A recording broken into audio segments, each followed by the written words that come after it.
There is a question the mind returns to in the quiet hours, not the hours of productive silence, but the hours when sleep will not come and the room is dark, and the thoughts arrive uninvited and arrange themselves into the shape of everything you have not yet resolved. The question is not always the same. Sometimes it takes the form of a specific regret. Sometimes it is a face, or a conversation that went wrong, or a door that closed before you were ready. But underneath all of its different appearances, it is always the same question, dressed in different clothing. The question is this: how do I put this down? Not how do I forget it, not how do I make it as though it never happened. Those are questions the mind asks when it does not yet understand that forgetting is not the same as healing, and the wish for erasure is itself a form of resistance to what is. The real question, the one that points towards something actually possible, is simpler and harder than either of those. How do I carry this differently? How do I stop letting it carry me? The Buddha spent a great deal of his teaching life answering this question in one form or another. He answered it through parables and through silence, through direct instruction, and through the kind of question that turns a person back toward their own experience with fresh eyes.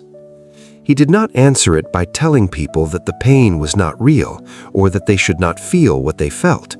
He answered it by pointing very precisely to the mechanism of suffering, the way it works, the way it sustains itself, the way we require our participation to continue, and by suggesting that once the mechanism is clearly seen, the relationship to it changes. Not the pain itself necessarily, but the relationship. And the relationship, it turns out, is where most of the suffering actually lives. Today's story is about that relationship. It is the story of a man named James, a carpenter by trade, a quiet and careful person by nature, someone who had spent 40 years building things with his hands and considerably less time attending to what was being built or dismantled inside him. It is a story about the particular grief that arrives when a long friendship ends without ceremony, about the way silence between two people who used to talk every day becomes its own kind of noise, about what an elderly teacher said to James one afternoon beside a river, and why those words took 3 more years to fully land. It is also, underneath all of that, a story about impermanence, not as a philosophical concept to be understood and filed away, but as a living truth to be met in the body, in the chest, in the specific texture of an ordinary afternoon when something you did not know you were depending on is simply no longer there. James was 53 when his friendship with a man named Robert ended. They had known each other since they were 19, which meant the friendship had been present for more of James's life than it had been absent. 34 years. They had grown up in the same neighborhood, drifted to different cities in their 20s, and somehow maintained the closeness that certain friendships maintain across distance. Not through frequent contact, but through a quality of understanding that did not require frequency to stay alive. When they did speak, which was every few weeks by phone and in person perhaps twice a year, it was the kind of conversation that picked up exactly where it had left off, as though no time had passed at all. James had never thought to be grateful for this, which is how it is with the things we most depend on. We do not notice them until they are absent. The friendship did not end with a fight. There was no single moment of rupture, no word said that could not be taken back, no betrayal of the obvious kind that allows the injured party to assign blame and construct a clear narrative around the loss. It ended the way certain relationships end, slowly, then suddenly, as though the tide had been going out for some time before either person noticed, and then one day the shore was simply bare, and it was not clear when exactly the water had retreated. Robert had married late, at 51, a woman named Catherine, who was warm and capable and quietly suspicious of old friendships that predated her. This was not unusual. James understood it on the level of understanding that makes a thing hurt less painful. The phone calls became less frequent. The twice-a-year visits stopped. Emails went unanswered for days, then weeks. And then, in the way of things that end not by decision, but by accumulation of small silences, the friendship was simply over. Not officially, not with any declaration, but in fact, in the lived reality of James's daily life, there was a Robert-shaped absence where there had been presence, and no clear way to address it, or resolve it, or make it mean something manageable. James was not someone who talked easily about interior things. He had been raised in the tradition of men who fix problems and move forward, for whom the acknowledgement of grief was uncomfortably close to the acknowledgement of weakness, and for whom weakness was a thing to be corrected rather than sat with. He did what he knew how to do. He worked. He built things. He maintained the routines of his life with the same methodical care he brought to his craft, and he carried the loss in the way that people carry losses they have not given themselves permission to grieve, quietly, efficiently, and at great ongoing cost. It was his daughter, Elena, who first suggested the retreat. She was 26, had done 2 meditation retreats herself, and had the particular gentle persistence of a person who sees clearly something the other person cannot yet see about themselves. She did not push.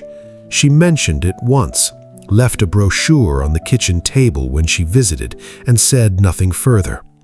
James looked at the brochure 3 times before picking it up, and then twice more before reading it properly. A 5-day silent retreat at a small center in the mountains, Buddhist in orientation, non-denominational in practice, no experience necessary. He almost did not go. He booked and canceled and rebooked within the space of 10 days, cycling through the same arguments each time. He was not the kind of person who did this sort of thing. He had work commitments. 5 days of silence sounded more like healing than punishment, and he was fine. He was not fine. He went. The center was smaller than he had imagined. 6 or 7 buildings on a hillside with a meditation hall that smelled of cedar and something he could not name, something that suggested many hours of quiet had taken place within those walls and left their residue in the wood and the air. There were 12 retreatants and 2 teachers. The silence began at dinner on the first evening and did not lift until the final morning. James expected the silence to be empty. Instead, he discovered within the first 24 hours that it was extremely full. Without the usual scaffolding of conversation and task and distraction, the mind simply did what it always does, produced its content without interruption. What was different was that without anything to direct the attention elsewhere, James was required to watch the content arise. The thoughts about Robert, the replayed conversations, the questions he had never asked and now could not, the particular grief of a loss that had no ceremony, no marker, no permission to be grieved. He sat with it, not easily, not without the impulse to get up and do something, fix something, move, but he sat. On the 3rd day, one of the teachers, a man who had been practicing for 30 years and carried that practice the way old trees carry their age, visibly and without drama, led a walking meditation along a path that followed the curve of a small river. They walked in silence, slowly, attending to each footfall. James walked at the back of the group, which meant he often fell slightly behind, which meant he was sometimes alone with just the sound of the water and the path underfoot and whatever was arising in him at that moment. What was arising that afternoon was grief, clean and clear, without the usual layer of analysis or argument around it, just the grief itself, like water that had been waiting a long time to move and was finally finding its level. The teacher fell into step beside him. They walked in silence for several minutes. Then the teacher said, quietly and without preamble, as though continuing a conversation already underway, "Nothing that has been real is ever truly lost." James said nothing. He was in silence, but he looked at the teacher. The teacher continued, "The love you had for this person, it existed. It still exists in the sense that something that has genuinely occurred cannot be made to unoccur. What has changed is the form it takes. The friendship as a regular living exchange, that form has ended. But the 34 years themselves, the quality of being known and knowing, the specific texture of a companionship that lasted longer than most marriages, that is not gone. It is in you. It shaped you. The fact that its outer form has changed does not diminish the reality of what it was." He paused. "You were grieving the form," he said. "That is right and necessary. But do not confuse the form with the thing itself. The thing itself does not end." They walked in silence after that, and the river made its sound, and James felt something shift in his chest. Not resolve, not clarity, not the satisfying click of a thing suddenly understood.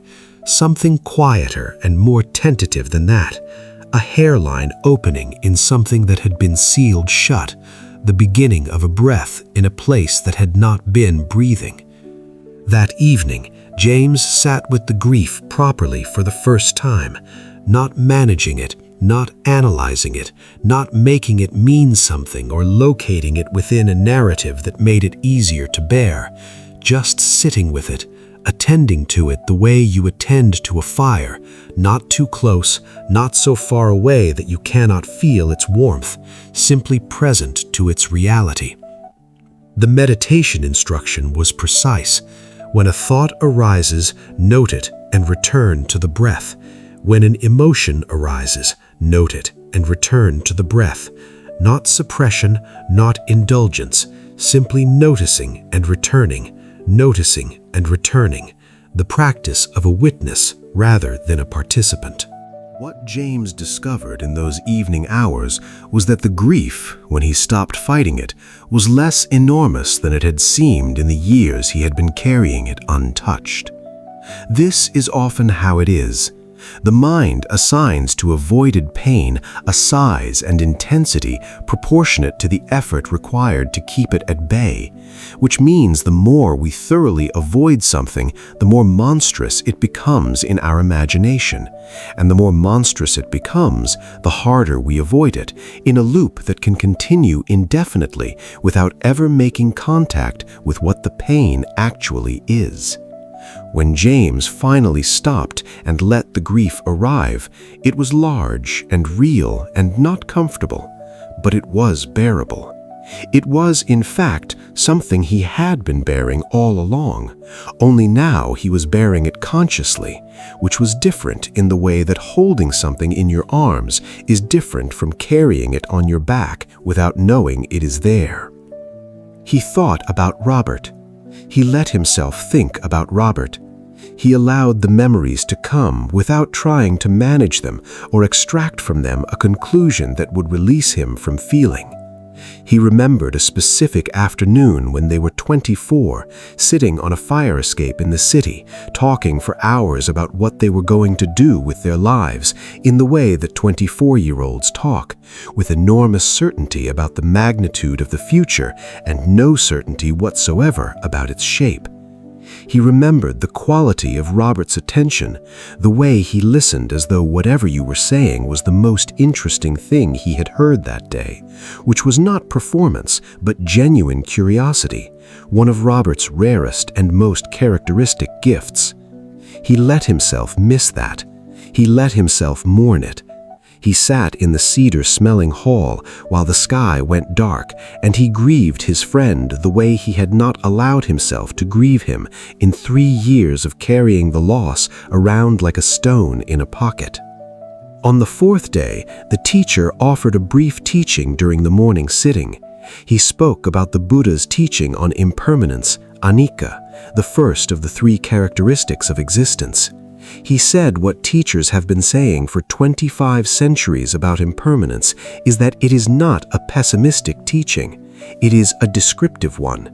It describes what is actually happening, as opposed to what we wish were happening, or what we have been promised, or what we feel ought to be the case.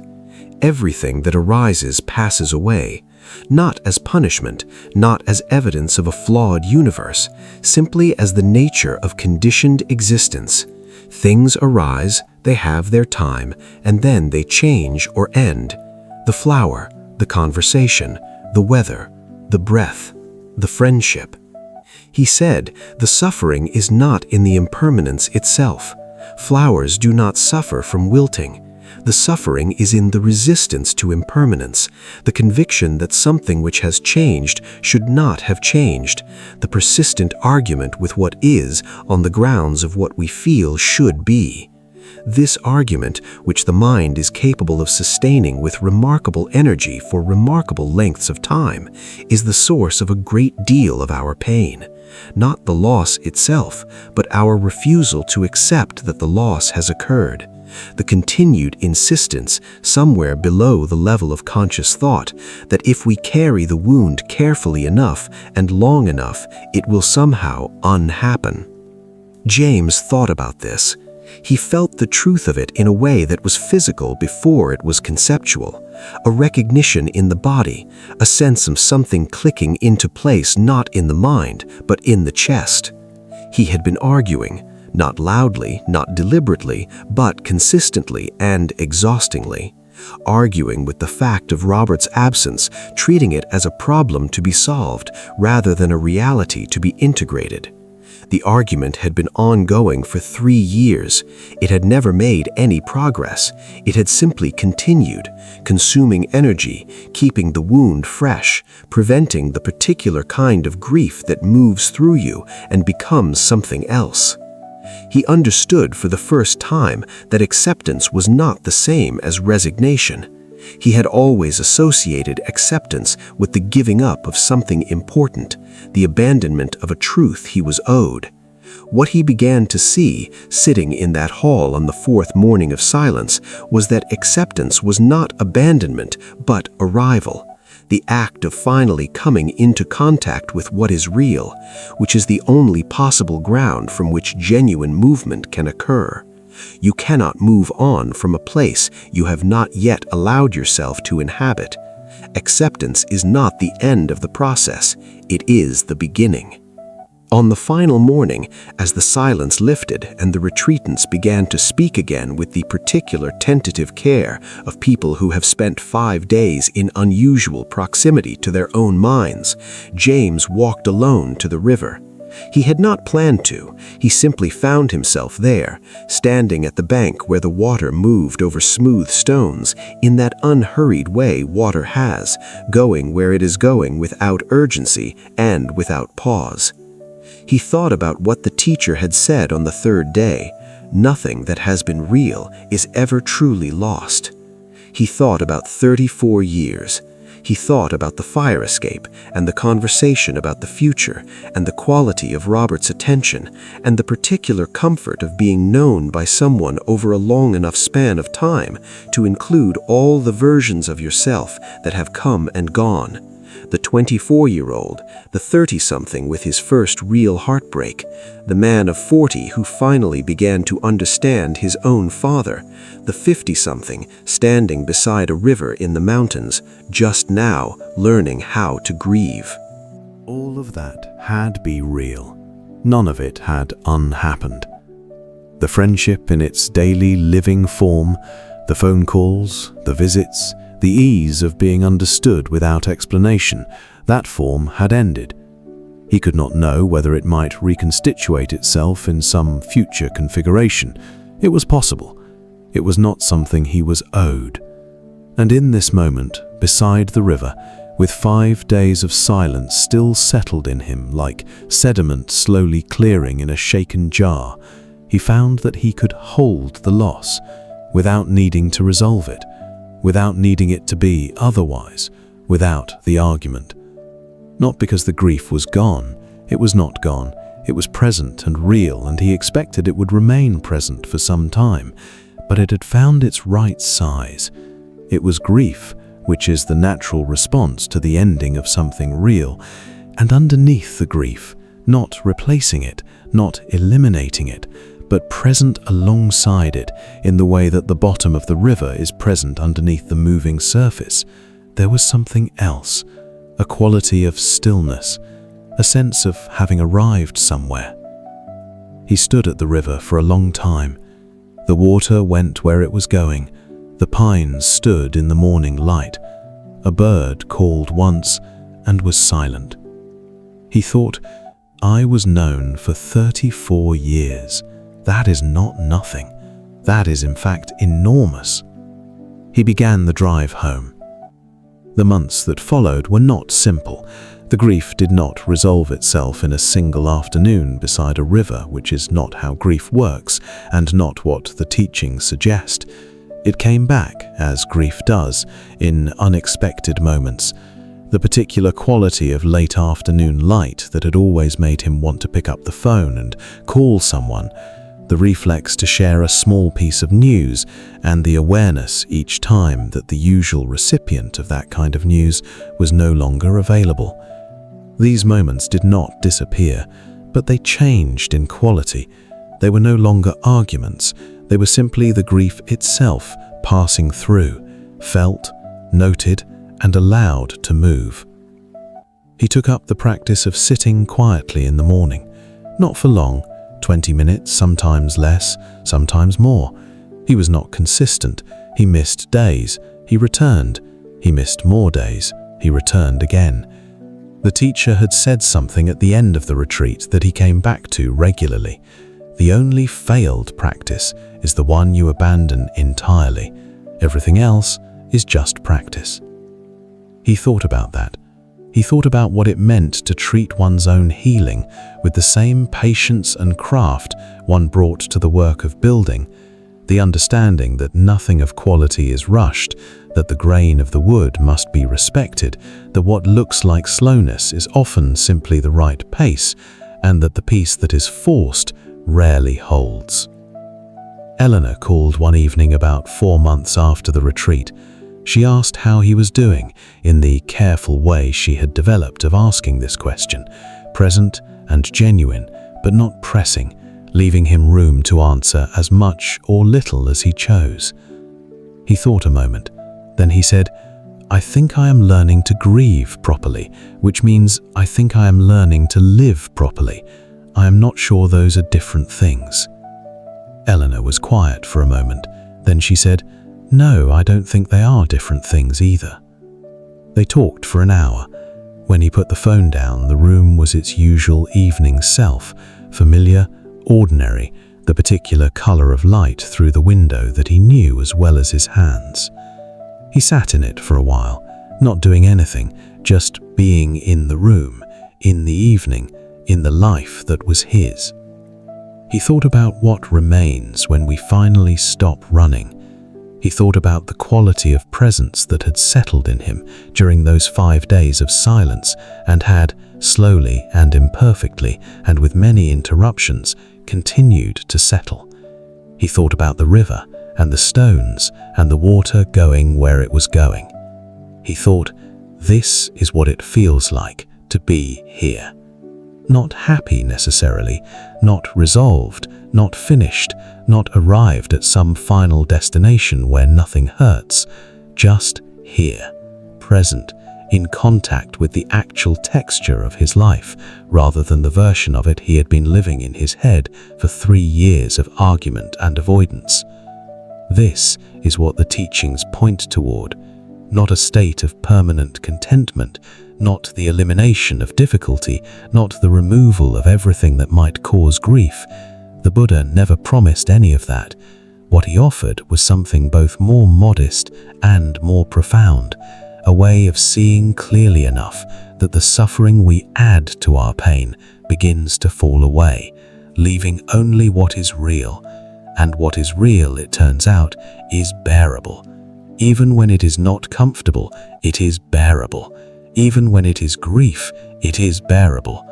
And beneath the bearing of it, there is something that does not require conditions to be otherwise before it can be present. The stillness beneath the motion, the ground beneath the ground, the thing that was never lost, even in the years when everything seemed to be. It was there all along. If you are carrying something tonight, a friendship that ended without ceremony, a love that went quiet, a version of yourself that you have been mourning without permission, the invitation is not to rush past the grief. The grief is real. The grief belongs to you. It is the appropriate response to something that was real enough to be worth grieving. The invitation is only to notice what else is present alongside the grief, the quality of awareness that is holding it, the stillness that does not require the grief to be resolved before it can exist, the ground beneath you that does not shift regardless of what is moving on the surface. Nothing that has been real is ever truly lost. The 34 years happened. The friendship was true. The quality of being known by another over a span of time long enough to include all the versions of you, that occurred. It is in you. It cannot be taken back. And tonight, wherever you are, in a room that is perhaps quiet or perhaps not, in a life that is perhaps manageable or perhaps not, you are also real, present, here. The awareness that is listening to these words is the same awareness that has been with you through everything, through the losses and the changes and the years of argument with what is. It has not gone anywhere. It is not diminished. It is simply here, as it has always been, as it will continue to be. That is nothing. That is in fact the whole thing. May you find the stillness beneath the motion. May the argument with what is soften, and in the softening may you find the ground you have been standing on all along, solid, real, and entirely yours. May grief move through you as it needs to, and may you know, even as it moves, that you are not the grief. You are the one who holds it, and the one who holds it is not broken. That one has never been broken. May you rest in that tonight. There is one more thing worth holding before we close. The Buddha once sat beneath a tree after years of searching, after every other path had been tried and found insufficient. He had tried pleasure and found it temporary. He had tried extreme austerity and found it another form of craving. He had, in other words, done everything that presented itself with genuine effort and genuine sincerity before arriving at the one thing that none of the other approaches had offered, the simple, radical act of stopping, of sitting still and looking clearly at what was actually present, without trying to change it or escape it or argue it into a different shape.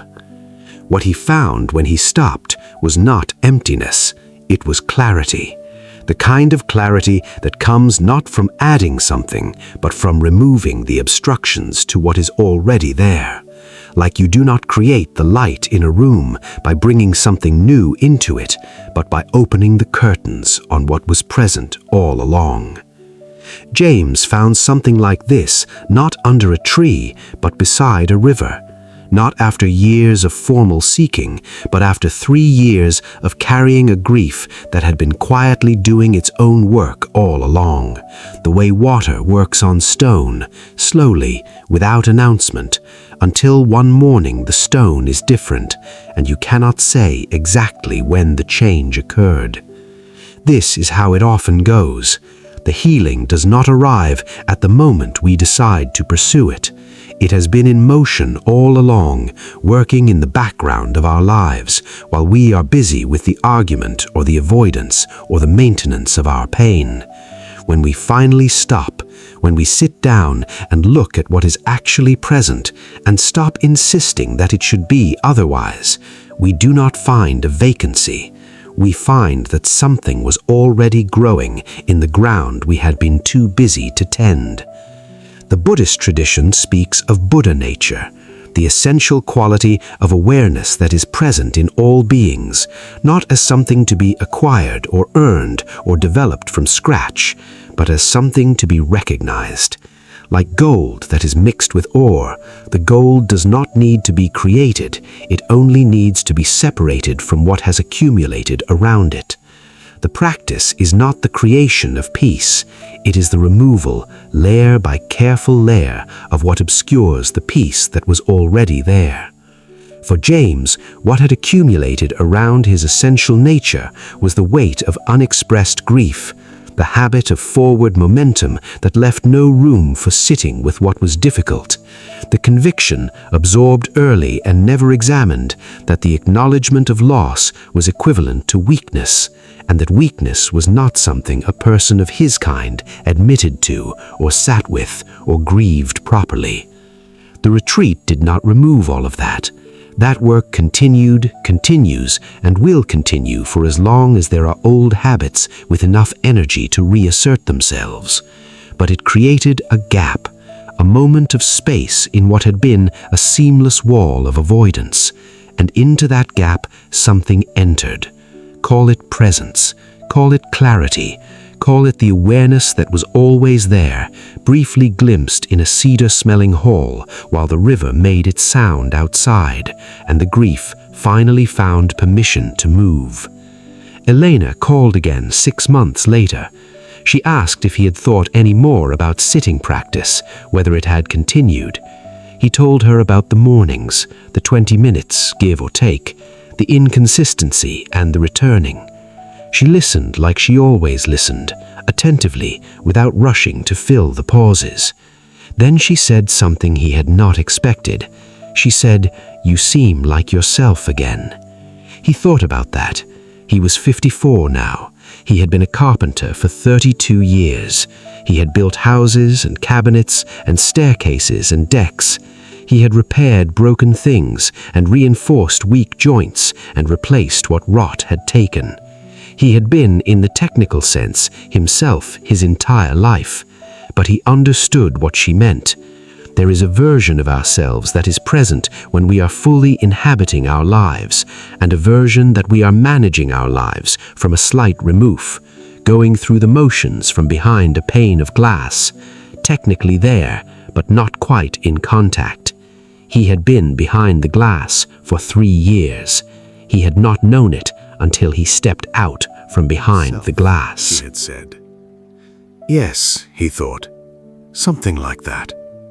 He put the phone down and sat for a moment in the evening quiet of the room that was his, in the life that was his, in the particular quality of presence that had been returning to him in small increments since the river and the silence and the teacher who said what needed to be said without saying very much at all.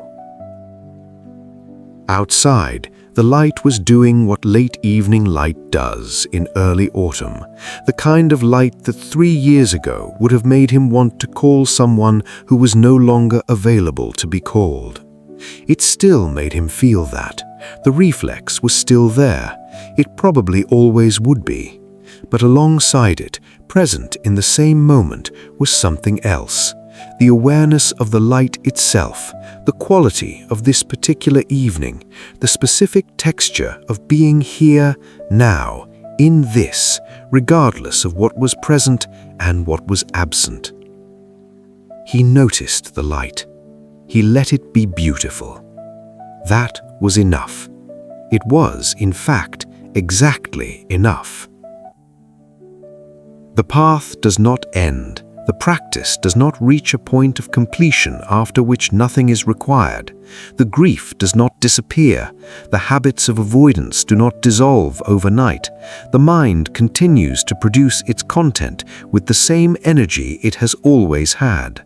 What changes gradually through practice and patience and the repeated willingness to return is the relationship to all of it, the distance between who you are and what you are experiencing, the capacity to hold what arises without being identified with it, consumed by it, defined by it. This is what the Buddha taught. This is what a man named James learned, imperfectly and slowly and in the ordinary way that most genuine learning occurs, through the accumulation of small moments of seeing clearly, most of which are not dramatic and none of which are final, but which together, over time, amount to a life lived slightly more awake than it would have been otherwise.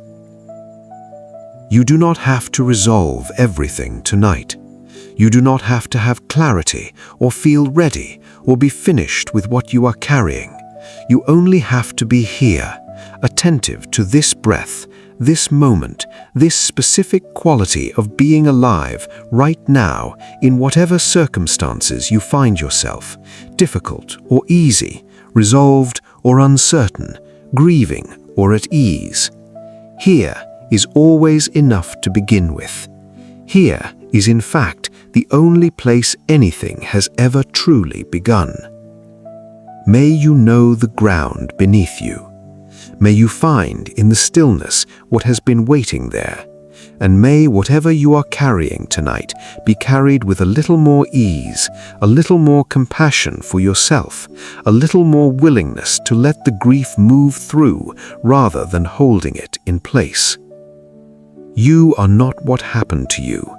You are the one who is here, now, aware. That one is whole. That one has always been whole. Rest in that.